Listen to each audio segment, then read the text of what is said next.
Good morning student. Hindi की कक्षा में आपका स्वागत है।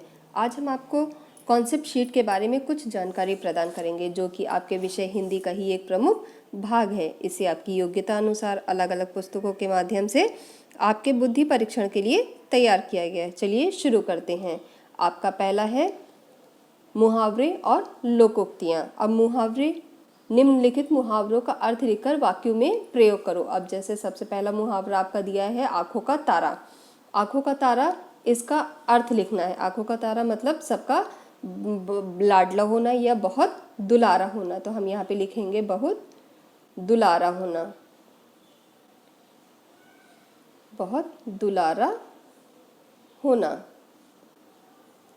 इसी तरह इसका वाक्य में प्रयोग करके अपने शब्दों में आपको स्वयं ही यहाँ पे लिखना है। आज दूसरा है कान खड़े होना।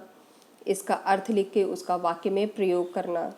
कान भरना, लाल पीला होना, दाल ना गलना, इन सभी का अर्थ लिखकर उसे अपने ही शब्दों में वाक्य के रूप में परिवर्तित करके आपको स्वयं ही यहाँ पर लिखना है। अब हम चलते हैं अपने अगले प्रश्न की ओर। सही अर्थ तक रेखा खींचो, यानी कि सही अर्थ से सही मिलान करो।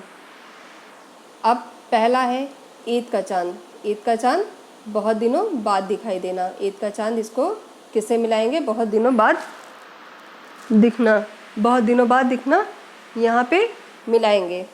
अब हम आगे बढ़ते हैं अपने दूसरे प्रश्न की ओर। सही अर्थ पर सही का निशान लगाओ। जैसे ईंट से ईंट बजाने का सही अर्थ क्या है?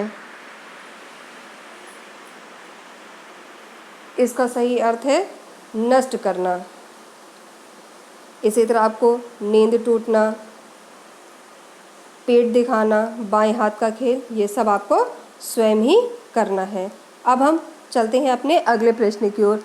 आपका अगला प्रश्न है नीचे दिए गए चित्रों के लिए उपयुक्त लोकोक्तियाँ लिखिए। अब जैसे यहाँ पे है भैंस और एक व्यक्ति। अब यहाँ पे कौन सी लोकोक्ति आएगी? अब यहाँ पे लोकोक्ति आएगी आ बैल मुझे मार, या फिर आप कह सकते हो भैंस के आगे बीन बजाए भैंस खड़ी पगुराए। यहाँ पे जो भी आपको उचित लगे वो आपको स्वयं ही यहाँ पर लिखना है। अब उदाहरण के अनुसार मिलान करना। अब यहाँ पे कुछ मुहावरे लोकोक्तियाँ दी हैं, इनको आपको सही शब्दों से मिलाना है। जैसे आ बैल मुझे मार, अब इसका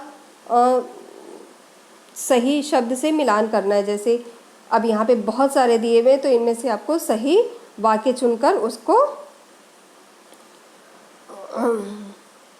सही शब्द के सामने मिलाना है। जैसे आ बैल मुझे मार का सही अर्थ है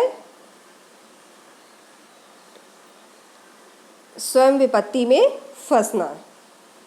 इसी तरह आपको एक पंथ दो काज, एक अनार 100 बीमार, कंगाली में आटा गीला, आगे कुआं पीछे खाई, खोदा पहाड़ निकली चुहिया, मुंह में राम बगल में छुरी, जिसकी लाठी उसकी भैंस।